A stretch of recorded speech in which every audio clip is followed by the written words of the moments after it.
네, 지금 우리는 마가복음을 통해서 회심이라고 하는 큰 주제를 가지고 말씀을 보고 있습니다. 오늘은 최초에 나누어 드린 자료에는 메시아 예수라는 제목이었는데 제가 설교를 조금 더 깊이 준비하면서 온전한 믿음이라는 단어로 바꾸었습니다. 들어보면 그것이 그것으로 연결될 수 있을 것 같습니다. 그러나 메시아 예수라고 하는 단어보다는 온전한 믿음이라고 하는 단어로 시작하는 게 좋겠다는 생각을 하게 되어서 제목을 그렇게 바꾸었습니다. 핵심은 믿음이라고 하는 것은 내가 원하는 것을 구하는 것, 간절히 믿으면 이루어진다고 믿는 것, 그게 기독교가 말하는 믿음이 아니라는 얘기를 하고 싶은 거예요. 물론 모든 사람들은 그런 믿음을 가지고 삽니다. 그런데 우리 기독교가 말하는 믿음, 특별히 우리 기독교가 이해하는 온전한 믿음은 단순히 그냥 모든 사람들이 내가 원하는 걸 간절히 믿고 기도하고 구하면 얻어진다라는 걸 믿는 거냐? 그러면 다른 사람들과의 차이가 전혀 없는 것이죠.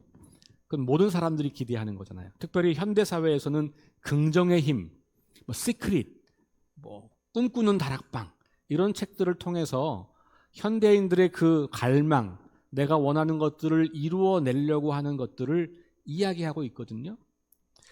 그럼 그것과 기독교 믿음이 동일한 것이냐? 물론 겹치는 부분이 없는 건 아니지만 기독교의 믿음이 본질적으로 말하는 것이 무엇인가라고 하는 것을 오늘 말씀을 통해서 함께 생각해 보려고 합니다. 그런 의미에서 온전한 믿음이라고 하는 제목으로 가지고 왔습니다. 여러분들에게는 혹시 그런 경험은 없으십니까? 정말 간절히 기도했는데 내가 원하는 대로 이루어지지 않았던 경험. 저는 여러 번 있습니다. 그런데 돌아보면 내가 원하는 것을 주시는 않았지만 내게 필요한 걸 주셨다는 고백을 저는 하게 돼요. 그래서 저는 그것이 기도 응답이 안 이루어진 게 아니라 기도 응답이 온전하게 이루어졌다고 믿습니다. 병 낫기를 기도했지만 낫지 않은 경우들이 있습니다. 시험에 합격하기를 기도하며 열심히 공부했지만 합격되지 않는 경우들도 많습니다. 성공을 위해서 기도하고 노력하지만 실패하는 경우들은 허다합니다. 원하는 것을 얻기 위해서 정말 간절하게 기도했지만 그대로 되지 않을 때 그때 하나님께 어떤 반응을 보이느냐가 진짜 믿음이라고 할 수 있을 것 같아요. 간절히 구했는데 이루어졌냐 안 이루어졌냐 이게 진짜 믿음이 아니라 그 결과가 어떠하든지 간에 내가 그 하나님께 어떤 신뢰를 보내는가가 진짜 믿음이라는 거예요. 우리 민족은 아주 오래전부터 샤머니즘의 영향 아래 있었습니다.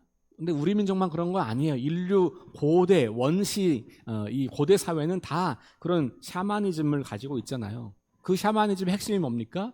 내가 정성을 다하면 신이 혹은 하늘이 감동해서 내 소원을 이루어준다는 거예요. 그거 믿는 것이 보편적인 인류 보편적인 믿음이에요. 그걸 잘못됐다거나 틀렸다고 말할 수 없어요. 그건 너무나 당연하고 자연스럽잖아요.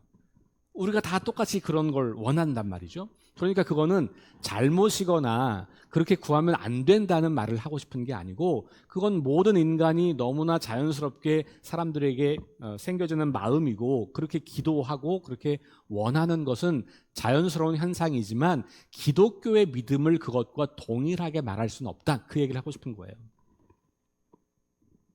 그래서 우리가 기도할 때 간절히 믿고 기도했는데 기도가 안 이루어지면 어떻게 말하냐면 너 믿음이 부족해서 그래. 스스로도 내 믿음이 부족했나? 내 기도가 부족했나? 이렇게 생각을 할 때가 많잖아요.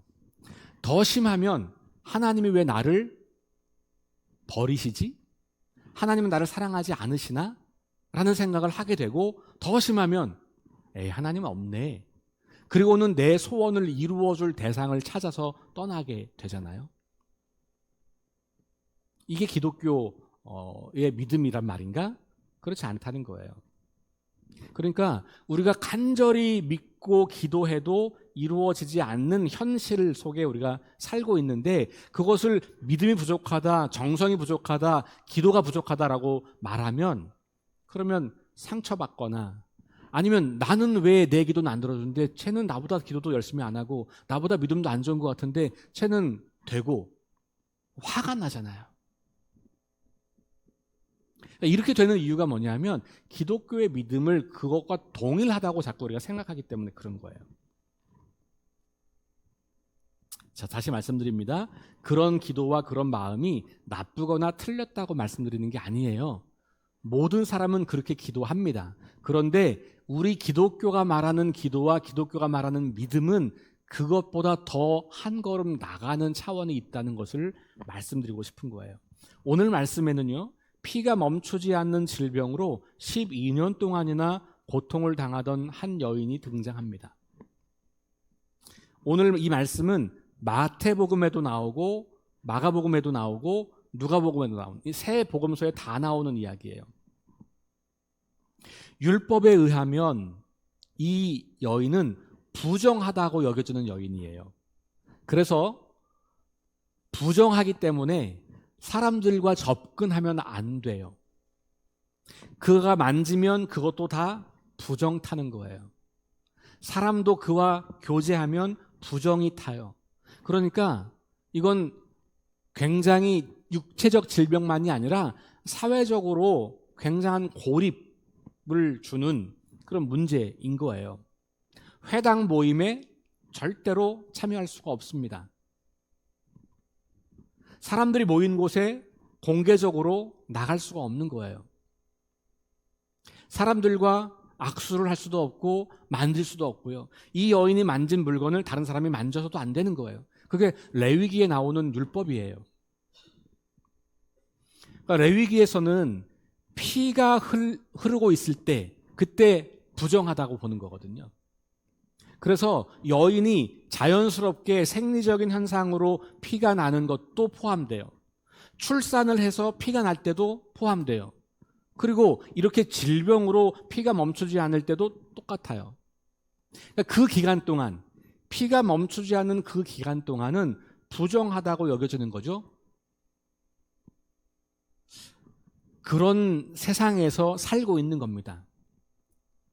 여러분들 중에는 지금도 그렇다고 생각하시는 분들은 없으실 거예요. 그렇죠? 네. 그러면 살 수가 없어요.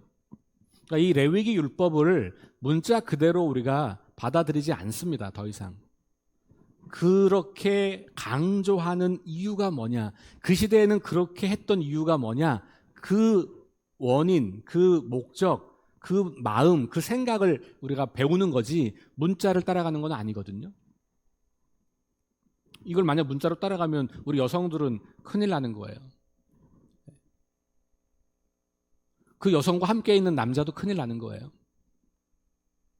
한 달에 한 번씩 며칠 동안은 우리가 고립돼야 되는 거잖아요.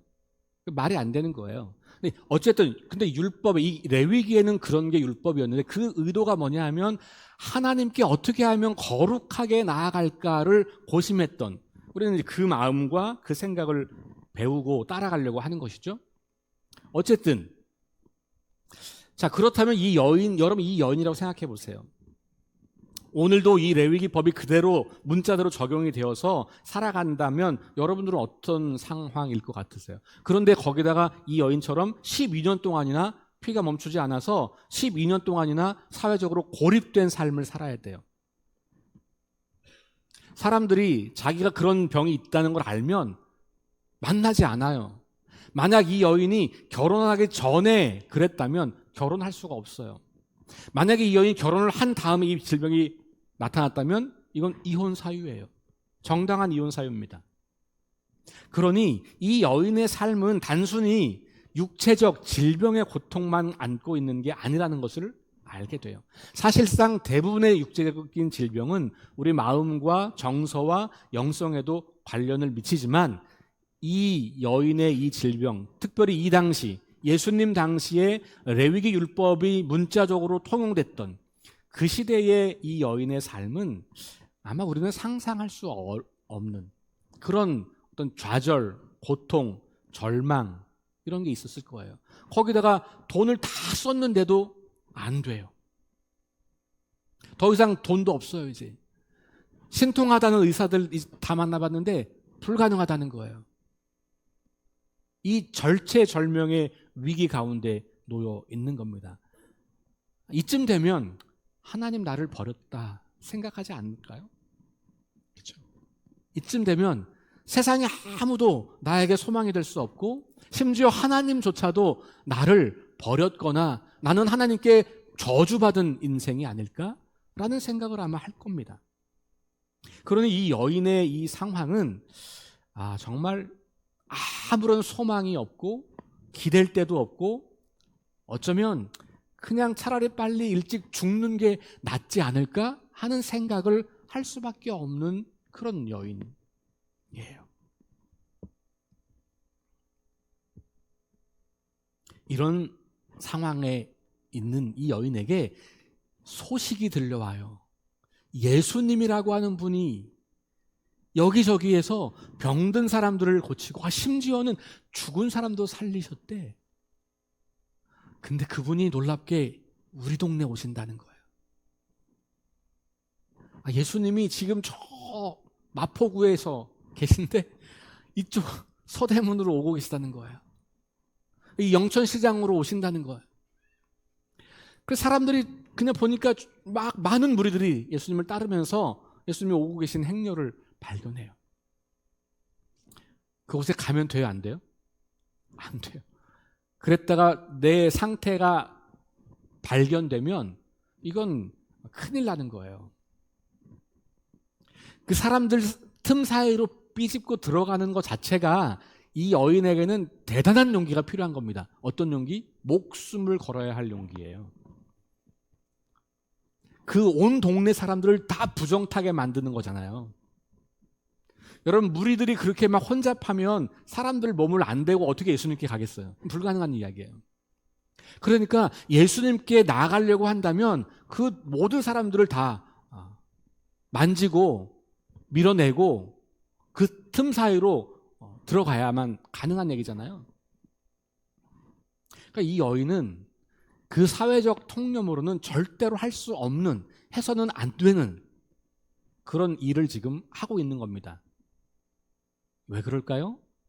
거기밖에 소망이 없기 때문에. 아무데도 소망을 찾을 수 없기 때문에 그 절망감이 예수님을 향한 소망으로 바뀌어져서 그 예수님께 나아가는 거예요.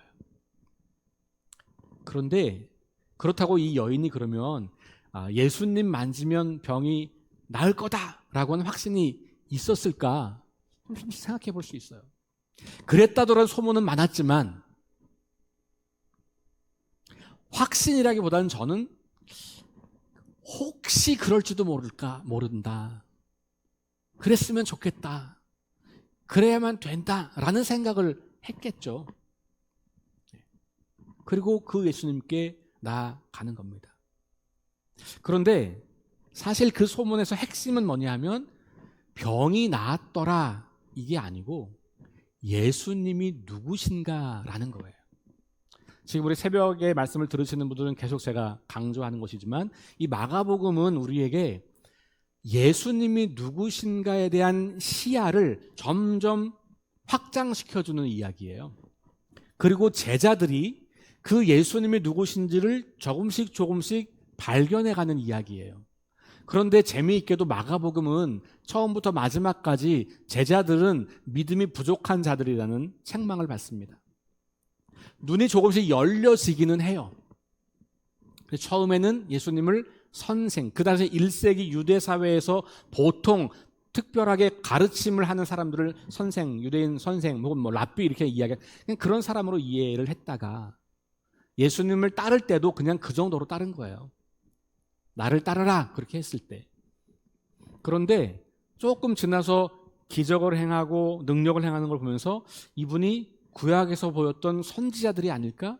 선지자 중에 한 분이 아닐까? 라는 생각을 하게 되다가 그러다가 약속을 하셨던, 주님께서 약속했던 메시아가 오는 게 아닐까? 그리고 그 메시아를 그 당시 사람들이 생각했던 정치적 수준의, 우리를 이 로마의 압제에서 해방시켜줄 왕으로서의 정치 메시아라고 생각을 했다가 자신을 희생하여 생명을 살리는 인자 메시아, 그리고 더 나아가면 이제 하나님의 아들 예수, 온 세상을 심판하러 오실 다윗의 후손, 다윗의 왕 메시아였다가 결국은 그 자신이 하나님의 심판 아래 들어가서 심판을 받고 심판받을 모든 인간을 구원할 인류의 구원자 메시아라고 생각이 조금씩 바뀌어지는 거고, 이 마가복음 전체가 그렇게 예수님에 대한 시야를 넓혀가고 깊게 해가고 있는 과정이에요. 그리고 제자들이 그 예수님을 그렇게 조금씩 더 깊게 알아가는 과정인 거고, 그런 제자들이 깨달을 수 있도록 이런 기적의 이야기들이 중간중간에 들어가 있는 겁니다. 특별히 눈먼 자를 눈뜨게 하는 이야기들이 등장하잖아요. 그 이야기가 바로 나오면 제자들이 왜 깨닫지 못하느냐라고 하는 꾸지람과 그 이야기들이 같이 늘 병행하는 걸 보게 돼요. 다시 말하면 마가복음 전체가 보여주려고 하는 이야기는 예수님이 누구신가, 그리고 1장 1절로 가면, 여러분 마가복음 1장 1절 보세요. 앞으로 올라가서 마가복음 1장 1절. 또 1장 1절에 선언해요. 예수님이 누구신가를. 시작. 하나님의 아들 예수 그리스도의 복음의 시작이라. 이 마가복음은 하나님의 아들 예수 그리스도의 복음의 시작이다. 그러면서 그 이야기를 하는 거예요. 그 얘기는 예수님이 누구다? 하나님의 아들이시고 메시아다. 그리스도. 근데 그리스도가 메시아라는 말이거든요. 그러니까 이 예수님이 하나님의 아들이시고 메시아 그리스도로 이 땅에 오셔서 하나님 나라를 선포하시고 가르치신다고 하는 것을 알려주는 이야기로서 복음서 마가복음인 거죠. 1장 15절도 한번 읽어볼게요. 여기 보면 우리가 뭘 믿는 사람들인지 아주 선명하게 말하고 있죠. 마가복음 1장 15절은 마가복음 전체의 주제예요. 1장 15절 시작. 이르시되 때가 찼고 하나님의 나라가 가까이 왔으니 회개하고 복음을 믿으라 하시더라. 뭘 믿어요? 복음을 믿는 거예요. 그러니까 우리가 믿는 거는 내가 원하는 것을 구하면 얻는다, 이거 믿는 게 아니고 복음. 그럼 이 복음을 이해하려면 하나님의 나라를 이해해야 하고, 하나님의 나라를 이해하려면 지금 이 사람들, 성경시대 이 사람들이 기다리고 있는 하나님의 나라는 어떤 건가. 그게 제가 계속해서 이야기하고 있는. 그러니까 이 여인에게는 내 힘으로는 절대로 얻을 수 없는, 왜냐하면 하나님도 버린 것 같은, 그리고 실제로 당시의 사람들은 넌 하나님이 벌 주시는 거야, 내지는 넌 하나님께 벌 받는 거야, 내지는 너는 하나님의 사랑을 받을 수 없어 라고 종교적으로 진단 내리는 사람이잖아요. 이 여인에게는 그 당시 세상에서는 하나님과 멀어요. 하나님의 은혜와 자비를 얻을 길이 없다고 여기는 사람이에요. 자신의 한계와 절망 상황에서. 그런데 이 깨어진 내 인생을, 망가진 내 인생을 고치시는 분이 오신다는 거예요. 그분이 예수님이라는 거예요. 그러니까 이 여인에게서 발견되는 믿음은 내 병이 낫는다는 것도 있겠지만, 그보다 더 들어가면 뭡니까? 깨어진 내 삶을 회복시키러 오시는 메시아. 근데 그게 나만을 위한 게 아니라 이미 이 땅에 오셔서 시작하신 거를 들은 거예요. 예수님이 가는 곳마다 그 깨어지고 망가진 세상이 회복되더라 하는 거예요. 병이 낫고 기적이 일어나고 귀신을 쫓아내고, 이런 이야기들은 하나님의 나라가 여기에 임했다라고 하는 선포거든요. 그러니 회개하고 하나님 나라를 받아라, 하나님 나라 복음을 들으라, 받아라, 이렇게 이야기하는 것은 지금 내 눈앞에 펼쳐지고 있는 놀라운 하나님 나라의 임재를 보고 거기에 소망을 두라고 하는 거예요. 그게 믿음이에요. 그러니까 하나님 나라의 복음이 시작되었고 나 같은 인생에게도 예외 없이 그 나라가 찾아오고 있고 나도 회개하고 돌이켜 그 주님을 주님으로 인정하면 하나님께서 온 세상을 구원하실 메시아로 보내셨다는 걸 내가 인정하고 받아들이고 믿음으로 고백하면 그러면 주님께서 내 문제도 해결해 주신다고 하는 믿음을 갖는 거예요. 그러니 내가 원하는 것을 구하면 얻어진다는 믿음도 있는 거지만 본질은 뭡니까? 예수님이 누구신지를 믿는 믿음이에요. 그게 보통 일반 사람들이 갖고 있는 믿음과 우리가 말하는 믿음의 본질적 차이예요.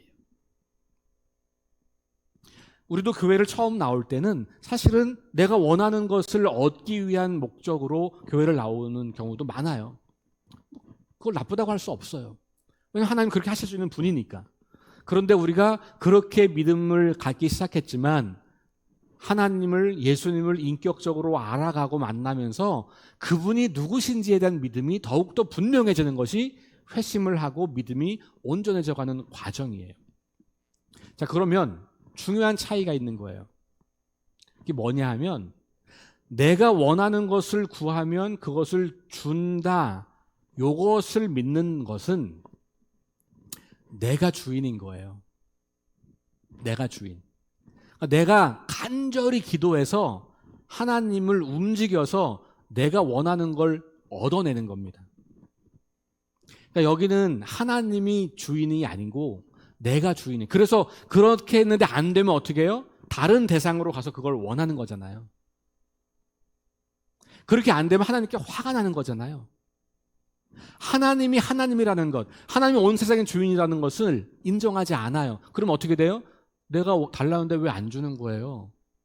그러고도 하나님이에요? 이렇게 화가 난다니까요.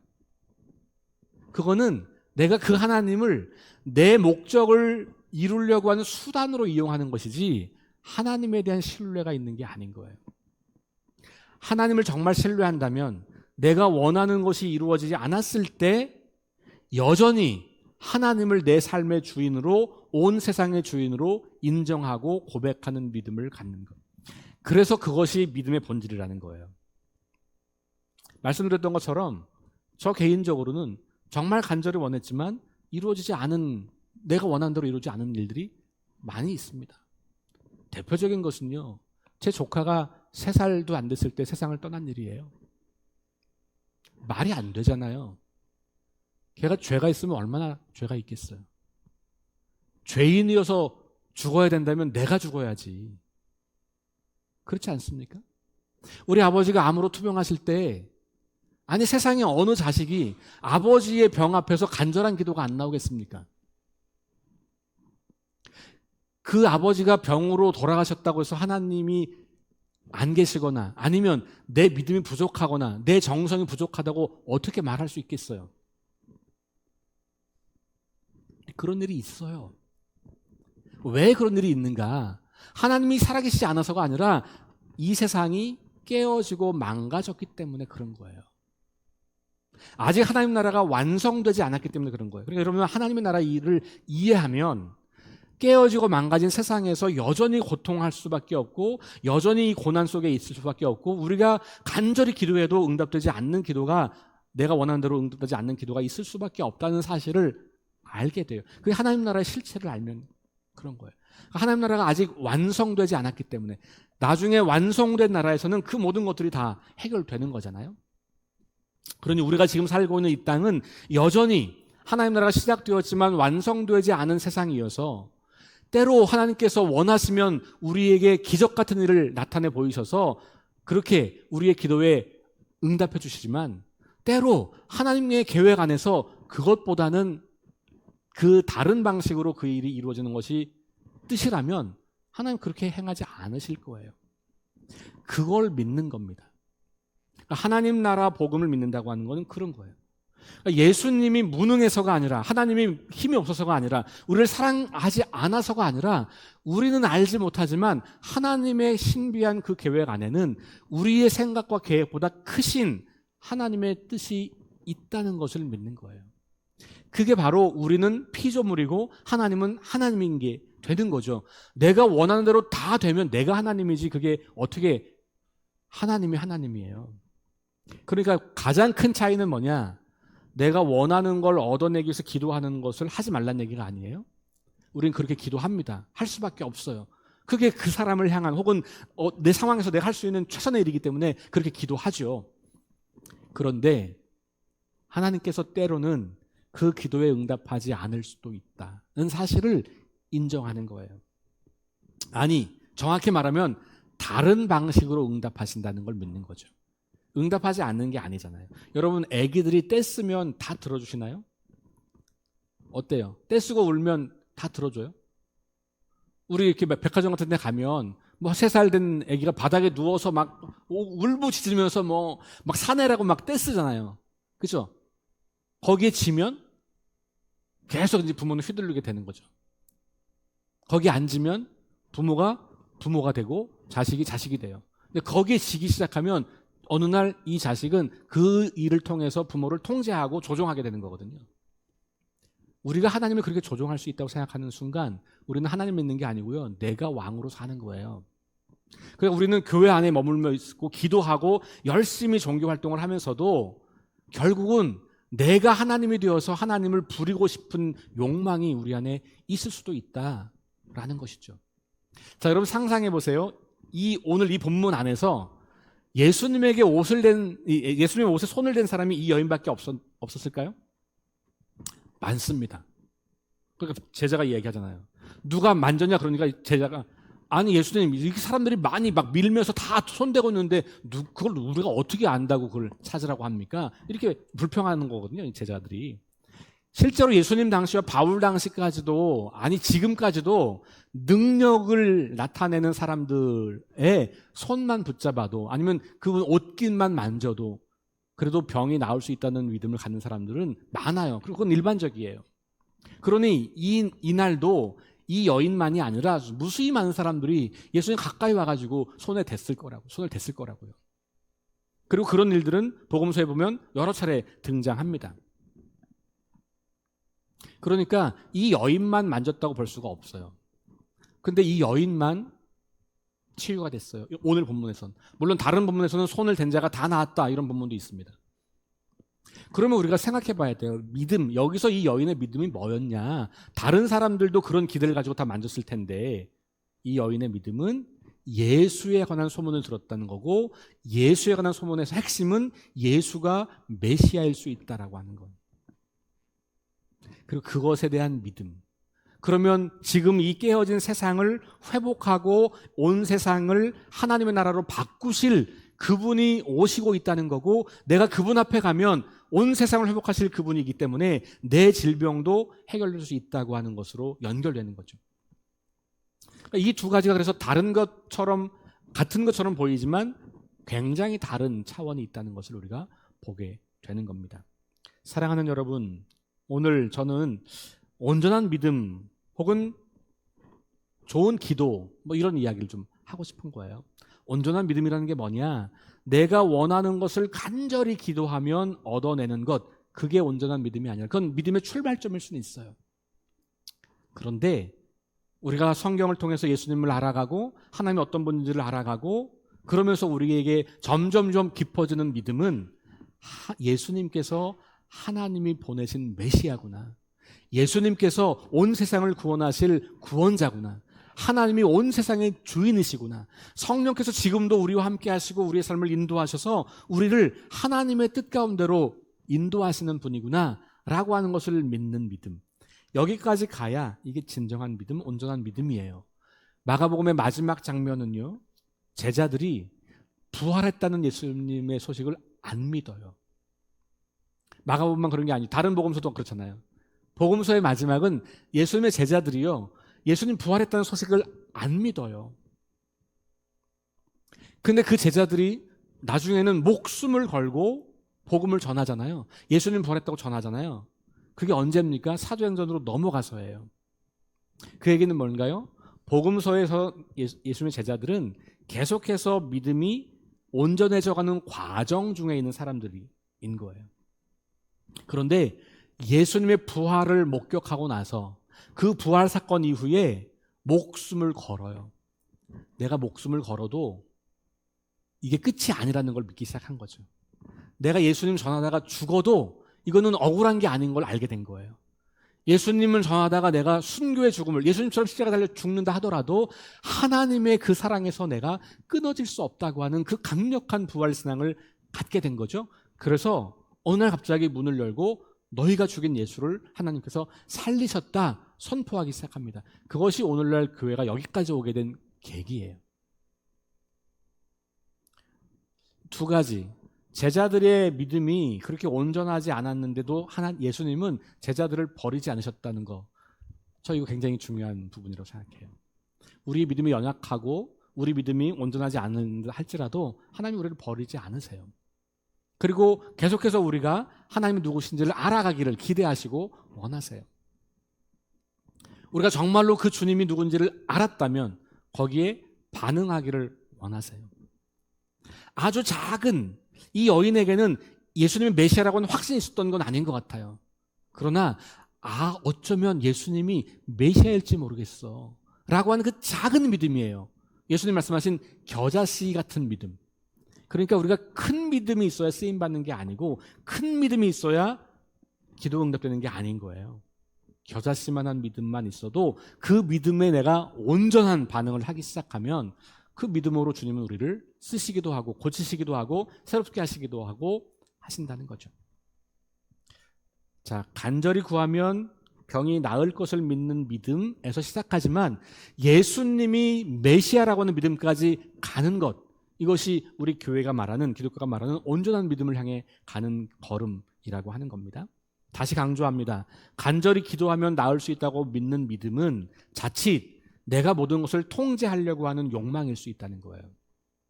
여러분들이 기도했는데 기도가 안 돼서 화가 나셨다면 그런 겁니다.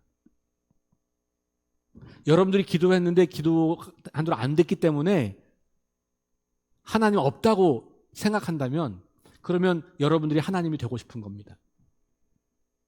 그렇게 의식적으로 생각하지 않지만 우리 안에 그런 나도 모르게 그런 생각이 들어오는 것이죠.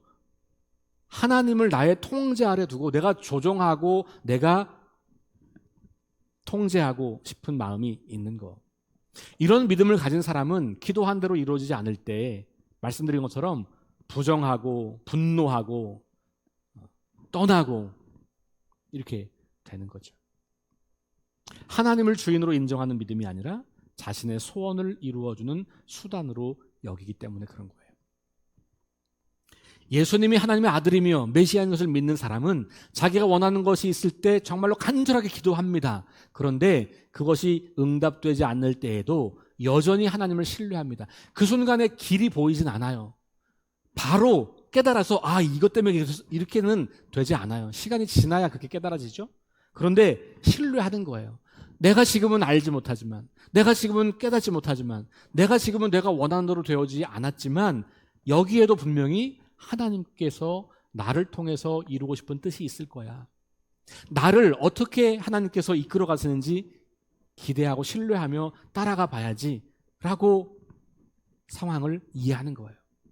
지금 상황이 이해되지 않지만 하나님이 나보다 크신 분임을 믿기에 내가 원하는 대로 움직이는 분이 아니라 그분의 뜻대로 역사하시는 분이라고 하는 것을 신뢰하는 겁니다.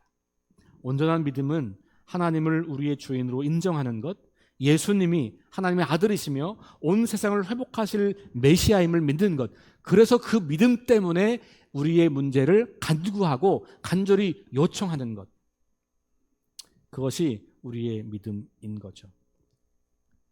우리 삶의 주인이시며 예수님께서 하나님의 아들이시고 메시아라고 하는 믿음을 통해서 계속해서 주님께 나아가고, 그리고 우리의 기도가 내가 기도하는 것대로 되든 다른 방식으로 이루어져 가든 하나님의 신실하심과 하나님의 주인 되심을 여전히 신뢰하고 선포하고 고백하며 그 주님을 따라가는 믿음의 공동체가 될 수 있기를 주의 이름으로 축원합니다.